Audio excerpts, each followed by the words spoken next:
আল্লাহ ইয়া রাসূলুল্লাহ বিল্লাহ ইয়া রাসূলুল্লাহ একটা জবান বন্ধ রাখবেন না জবানটা খুলে বলুন সুবহানাল্লাহ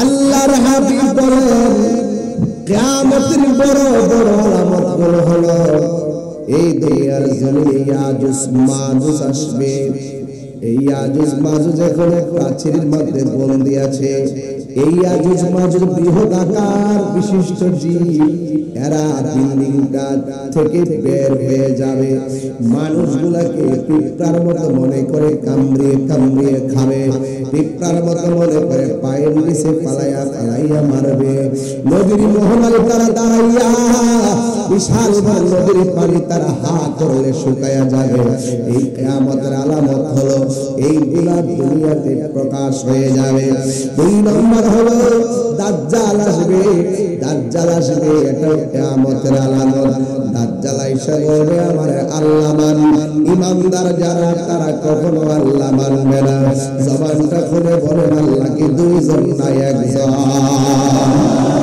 ঈমানদাররা বলবে না তোরে আল্লাহ মানতাম না তুই হলে কানা আমার আল্লাহ কখনো কানা হতে পারে না আমার আল্লাহ হলো একজন যিনি হাসরের ময়দানে আমরা দেখা দিবে হে বন্ধু রে ও বাবা এই দাজ্জালের কপালের মধ্যে তিনটা আরবি লেখা থাকবে একটা হলো কাফ আর একটা হলো ফা আর একটা হলো র তুই বলে কাফের তোরে আল্লাহ মানতাম না যেই মাত্র ঈমানদাররা দাজ্জালরে আল্লাহ মানবে না ঈমানদার সে মাইরা পালাইয়া আগুনের মধ্যে ফেলে দিবে এবার সাহাবীরা বললেন দাজ্জালের ফিতনা যদি বড় ফিতনা হয় সে যদি আমরারে মাইরা পালাই আমরা তো অনেক ব্যথা পাবো আল্লাহর হাবিব বলে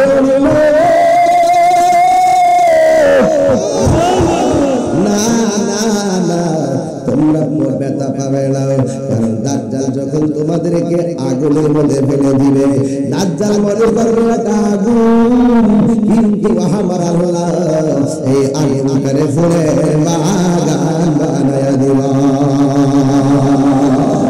চিৎকার করে করেন আল্লাহু আকবার আল্লাহর হাবিব বলে দাজ্জাল আসবে এই দাজ্জালের মোকাবেলা সেই দিন সম্পদ দিয়ে করা যাবে না দাজ্জালের মোকাবেলা টাকা দিয়ে করা যাবে না দাজ্জালের মোকাবেলা বংশ দিয়ে করা যাবে না দাজ্জালের মোকাবেলা অস্ত্র দিয়ে করা যাবে না এই কেন এই দাজ্জালকে আল্লাহ ক্ষমতা দিব ও বন্ধুরি দাজ্জালকে অন্য কিছু দিয়ে মোকাবেলা করলে চলবে না কারণ সেই দিন দাজ্জালের মোকাবেলা করতে হবে ঈমান দিয়া চিৎকার মেরে বলে কি দিয়া ঈমান দিয়া দাজ্জালের মোকাবেলা করা লাগবে এবার দাজ্জাল আসবে আমার নবী বলে এটা কিয়ামতের বড় আলামত আরো কিছু আলামত আছে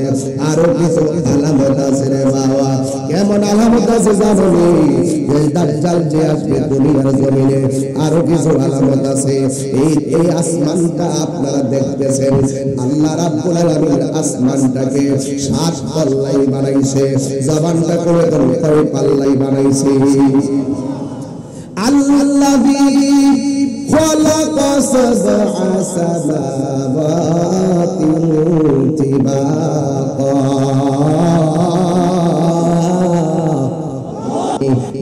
আসমানটাকে 7টা স্তরে বানাইছে প্রথম আসমানের নাম হলো রকিয়া এই রকিয়া আসমানটার রং হলো দুধের চাইতে আরো সাদা দ্বিতীয় আসমানের নাম হলো ফাইদুন এই আসমানটা আল্লাহ লোহা দিয়া বানাইছে তৃতীয় আসমানের নাম হলো মালাকুত এই আসমানটা আল্লাহ তামা দিয়া বানাইছে চতুর্থ আসমানের নাম হলো জাহিরা এটা আমার আল্লাহ রূপা দিয়া বানাইছে পঞ্চম আসমানের নাম হলো মুজাইনা এটা আমার আল্লাহ লোহিত স্বর্ণ দ্বারা বানাইছে পঞ্চম আসমানের ষষ্ঠ আসমানের নাম হলো খালিসা এটা আমার আল্লাহ আলোকিত মুক্তা দ্বারা বানাইছে ও বন্ধুরে 7 নম্বর আসমানটার নাম হলো লাবিয়া এটা আমার আল্লাহ ইয়াকুত পাথর দিয়ে বানাইছে এখানে দ্বিতীয় আসমানটা আল্লাহ বানাইছে লোহা দিয়া তাই আপনারা সবাই বলেন লোহার আসমানটা কি ভারী না হালকা আর জোরে করে কি? আমার আল্লাহ 7টা স্তরে আসমান বানাইলো কি দিয়ে ওয়াজ বুঝাবুরে তাল তলার বন্ধু ও তরির বন্ধু কি দিয়া বুঝাবু? আল্লাহ আসমান বানাইছে পাথর দিয়া, লোহা দিয়া, তামা দিয়া, স্বর্ণ দিয়া। এত বড় আসমান আল্লাহ বানাইলো। 7টা আসমানের স্তর, একটা আসমান থেকে আরেকটা আসমানে যাইতে 500 বছর রাস্তা। আমার নবী বলে এত ভারী রাস্তায় একদিন টুকরা টুকরা হইয়া পড়া যাইব। জোরে জোরে গেলে আল্লাহু আকবার বলা যাবে না।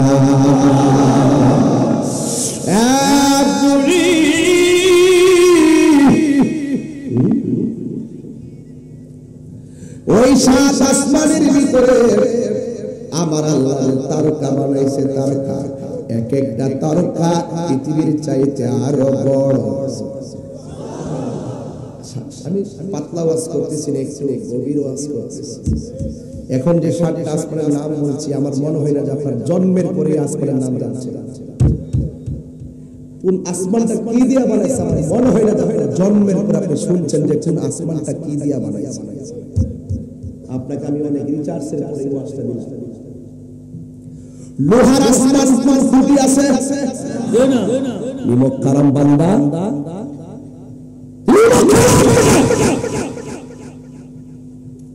আমি নিমক কারাম। আপনি উদাসীন হয়ে গেছেন। একটা পর্দা, কাপড়ের পর্দা, পাতলা পর্দা বানাইতে দেয়া কয়টা খুঁটি লাগাইছে? 7টা আসমান আল্লাহ বানাইছে। পাথর দিয়া, স্বর্ণ দিয়া, রূপা দিয়া, তামা দিয়া। খুঁটি কয়টা? তা আপনার বিবেক জাগ্রত হয় না কেন? এই জন্য বিবেক হলো সবচেয়ে বড় আদালত। একটা কদম সামনে যাইতে পারবেন না। সময় আসতেছে, একটা কদম সামনে যেতে পারবেন না। আল্লাহর হাবিব বলে কিয়ামতের আলামত ওই আসমানের ভিতরে তার কাছে এই তারকাগুলো খুলে খুলে পড়ে যাবে। ইজাস সামাউ ফাতারাত, এই আসমানটা ছিদ্র হয়ে যাবে। ওয়া ইজাল কাওয়াকিবু ইনসারাত, আসমান থেকে তারকাগুলো খুলে খুলে পড়ে যাবে। ওয়া ইজাল বিহারু ফুজিরাত, জমিনের মধ্যে সুনামি শুরু হবে, ঢেউ শুরু হয়ে যাবে। গড়ের উপরে 40 হাত, মাথার উপরে 40 হাত, পাহাড়ের উপরে 40 হাত। এমন একটা পানির ঠেলা মারব, মাটির নিচে তো শক্ত গাছ, পানির ধাক্কা আর ছোট সেকেন্ডে মাটিতে শুয়ে যাইব। কিয়ামতের আলামত হলো আমার নবী বলে এই দুনিয়ার জমিনে অনেক পাহাড় আছে। কিয়ামত যেদিন শুরু হবে এই পাহাড়গুলো আকাশে তোলার মতো উড়ে যাবে। বন্দরে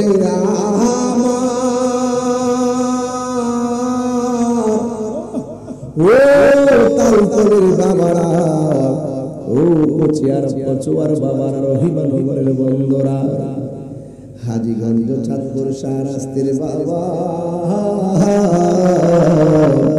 সব তোলার মতো উড়ে যাবে। এখন বলবেন তাই রে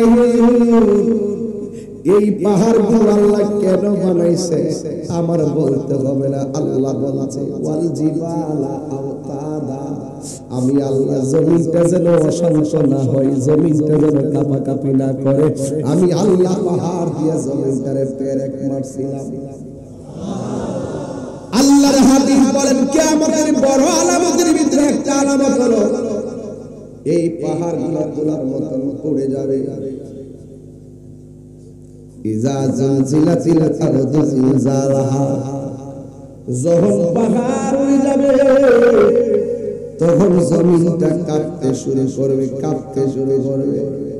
ওয়াতাকুনুল জিবালু কালইহনিল মানফুস, এই পাহাড়গুলো তোলার মতো উড়ে যাবে। তখন আপনার কি অবস্থা হবে, আমার কি অবস্থা হবে, দাদার কি অবস্থা হবে, ওই সময় মানুষের কি অবস্থা হবে রে বাবা। পাহাড় উড়ে গেলে জমিনটা যখন কাঁপবে, আল্লাহ বলতেছেন ওয়াতাকুনুল জিবালু কালইহনিল মানফুস, এই পাহাড়গুলো তোলার মতো উড়ে যাবে। এখন আমার কি অবস্থা হবে, এটা আল্লাহ কোরআনে বলছেন, ইয়াউমা ইয়াকুনুন নাসু কাল ফারাশিল মাবথুস।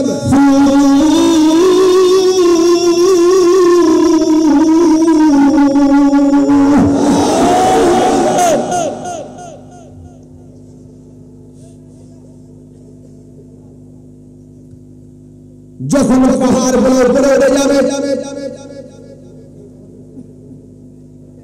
জমিন যখন টলমল করবে, মানুষ কি দাঁড়ায় থাকতে পারবো? ছোট্ট একটা ভূমিকম্পের লড়াবে, মানুষ জ্বর থেকে আল্লাহু আকবার বলে বাইরিয়া যায়। আর কন্টিনিউ যখন জিলজালা শুরু হয়ে যাবে, কম্পন তৈরি হবে, তখন মানুষগুলো ফরিনের মতন উড়ে যাবে। তালতলির মানিক মিয়ার বাপের নাম হলো আব্দুর রহিম মিয়া। সেকেন্ডের ভিতরে রহিম মিয়ার কোল থেকে সন্তানটা ছিটকে যায় লন্ডন চলে যেতে পারে। চোখের পলকে মায়ের বন্ধন ছিন্ন হয়ে যাবে। হাই রে ও আমার যুবক, কি দিয়ে আওয়াজ বোঝাবে? তো গভীর আওয়াজ করি না, এত ভিতরে ভিতরে আওয়াজ আমি এখন করি না, আজকে একটু করতেছি, বোঝার জন্য বলতেছি। আমি স্বাভাবিক আলোচনা করি, এরপর যেহেতু আমার সামনে কিয়ামত এসে গেছে, সবচেয়ে বড় কিয়ামত হলো যখন তালতলি ঘরের দরজায় নাসির ভাইয়ের সামনে আজরাইল এসে যাবে, দুলাল ভাইয়ের সামনে যখন আজরাইল এসে যাবে, জাহাঙ্গীর ভাইয়ের সামনে যখন আজরাইল এসে যাবে, তাহিরির সামনে যখন আজরাইল এসে যাবে, এটার মতন বড় কিয়ামত আর কিছু নাই। কথা বলেন হারিয়ে যাব একদিন আমি, রব নাই গোবা চিরদিন বলো।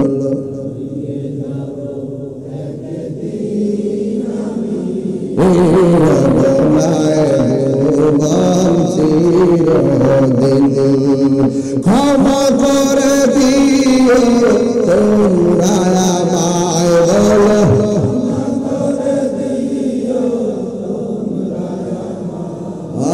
ভুল করে থাকি যদি হারিয়ে যাব আর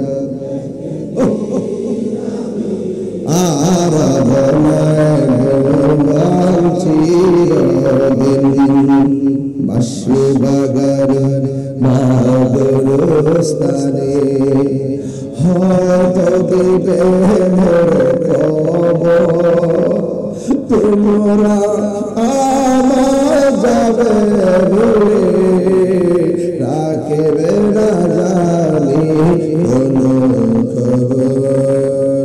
বাসি বাগানে মাদরস্তানে, হয়তো দিবে মোরে খবর, তোমরা আমায় যাবে ভুলে, রাখবে না জানি কোনো খবর। পড়বে কি মনে আমার কথা, ফেলবে কি অসুর কোনদিন বলো হারিয়ে যাব। রব নাই গোবর চিরদিন বলো হারিয়ে যাব। কে দিন আমি রব নাই চিরদিন, ক্ষমা করে দিও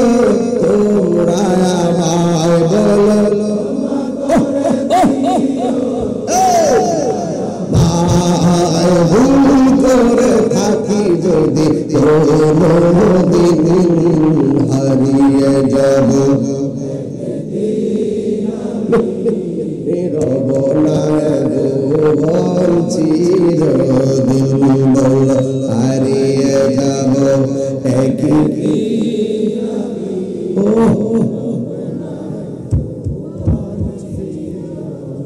হায় হায় হায় বলছিলাম বাবা বড় কিয়ামত হলো আজরাইল আসবে যাকে দিকে পড়ে যায় আসল মানুষগুলো ফড়িংয়ের মতো উড়ে যাবে কেউ দেশ দিকে দেশান্তরে ছিটে যাবে আল্লাহর হাবিব বলেন ওই সময় কোন মহিলা যদি ডেলিভারি কেসে থাকে কোন মহিলা থেকে 3 মাসের গর্ভবতী কেউ তাকে 4 মাস কষ্ট চাপতে দেখে আজকে বসতে অসুবিধা হচ্ছে একদম লাইন শেষ করবো লাস্টে নবী সারা যে আসলে কোনো উপায় নাই আমি প্রমাণ করে দিয়ে যাবো আমরে ও বাজান রে মানুষগুলা তোলার মতন হয়ে যায় আল্লাহর হাবিব বলে ওই সময় কিছু কিছু মহিলা যদি কোনো মহিলা কেউ 3 মাসের গর্ভবতী থাকবে কেউ 5 মাসের গর্ভবতী থাকবে কেউ 8 মাসের গর্ভবতী থাকবে এই গর্ভবতী অবস্থায় যখন দুনিয়াটা জালজালা হয়ে যাবে ইজা জিলজিলাতিল আরদু জিলজালাহা ওয়া আখরাজাতিল আরদু আসফালাহা জমিনের নিচে কয়লার খনি আছে জমিনের নিচে তেলের খনি আছে জমিনের নিচে স্বর্ণের খনি আছে এই সব খনিগুলো বাইরিয়া যাইব আজকে মানুষের স্বর্ণের পাগল ওই দিন চোখের সামনে কাটি কাটি পরিমাণ পাহাড় পরিমাণ স্বর্ণ বাইসা উঠবে কিন্তু দুনিয়ার বিভীষিকাময় কারণে জিলজিলার কারণে ঝালঝালার কারণে কম্পনের কারণে ভয়াবহ অবস্থার কারণে এর 1 ইঞ্চি স্বর্ণের প্রতি লুট করার সময় পাবে না একটাই কথা বাঁচাও বাঁচাও বাঁচাও ঠিক না মুর্শিদ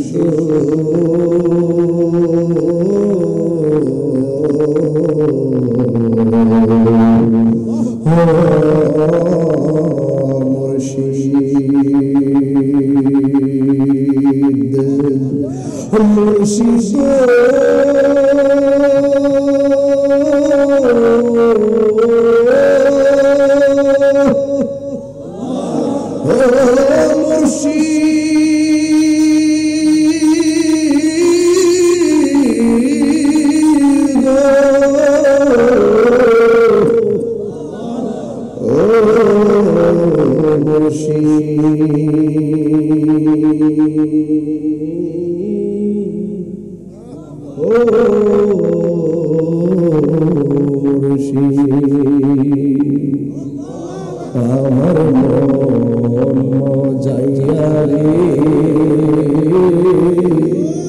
দিল মজাইয়া মুর্শিদ নিজে দেশে যা মুর্শিদ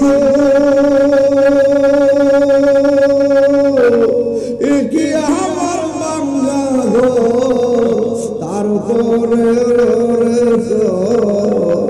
কখন জানে সেই দরবাইয়া করে কখন জানে সেই দরবাইয়া করে